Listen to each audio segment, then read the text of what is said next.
Hi friends, welcome back to ఆది అభిరుచి.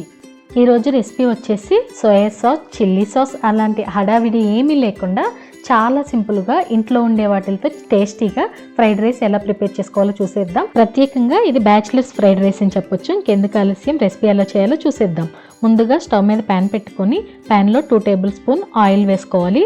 Oil బాగా వేడైన తర్వాత 3 ఎగ్స్ వేసుకోవాలి. నేను 2 కప్స్ ఉడికించుకున్న రైస్కి 3 ఎగ్స్ వేసుకున్నాను. ఎగ్స్ అనేది మీరు తీసుకున్న రైస్ని బట్టి అడ్జస్ట్ చేసుకోవచ్చు. ఇలా ఎగ్ అనేది మనకి 50% వరకు ఉడికిన తర్వాత దాన్ని కొంచెం ప్యాన్లో పక్కకు పెట్టేసి అదే ప్యాన్లో కొంచెం ఆయిల్ వేసి పక్కకి సన్నగా కట్ చేసుకున్న వెల్లుల్లి 1 టేబుల్ స్పూన్, 1/2 టేబుల్ స్పూన్ పచ్చిమిర్చి ముక్కలు, అలాగే 1/2 టేబుల్ స్పూన్ జీలకర్ర వేసుకొని ఫ్రై చేసుకోవాలి. వెల్లుల్లి అనేది కొంచెం కలర్ చేంజ్ అయితే సరిపోతుంది, మరీ ఎక్కువగా ఫ్రై అవ్వని అవసరం లేదు.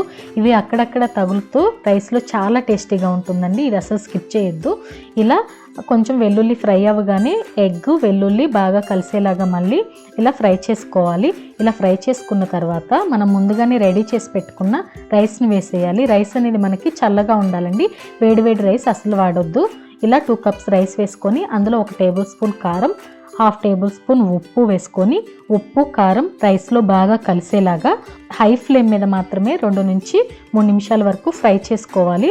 ఇలా బాగా కలుపుకున్న తర్వాత మన ఫైనల్ ఇంగ్రీడియంట్ వచ్చేసి మనకి షాపుల్లో బయట చికెన్ మసాలా పౌడర్ దొరుకుతుంది కదండి, ప్యాకెట్ మసాలా, అది కొంచెం వేసుకోవాలి. 1/2 టీ స్పూన్ ఎక్కువ వద్దు. అలాగే కొంచెం కొత్తిమీర వేసుకొని ఒకసారి కలుపుకోవాలి. ఈ చికెన్ మసాలా పౌడర్ యాడ్ చేయడం వల్ల రైస్కి చాలా ఫ్లేవర్ వస్తుంది. ఇదైతే బ్యాచిలర్స్ ఫ్రైడ్ రైస్ అని చెప్పాను కదండి, అథెంటిక్ ఫ్రైడ్ రైస్ అయితే అస్సలు కాదు. ఇంకెందుకు ఆలస్యం, మీరు కూడా ఇలా ట్రై చేసి రెసిపీ మీకు ఎలా అనిపించిందో నాకు కామెంట్ బాక్స్లో కామెంట్ చేయండి. మీకు కనుక వీడియో నచ్చినట్లయితే లైక్ చేయండి, షేర్ చేయండి, సబ్స్క్రైబ్ చేయడం మాత్రం అస్సలు మర్చిపోవద్దు. Thank you.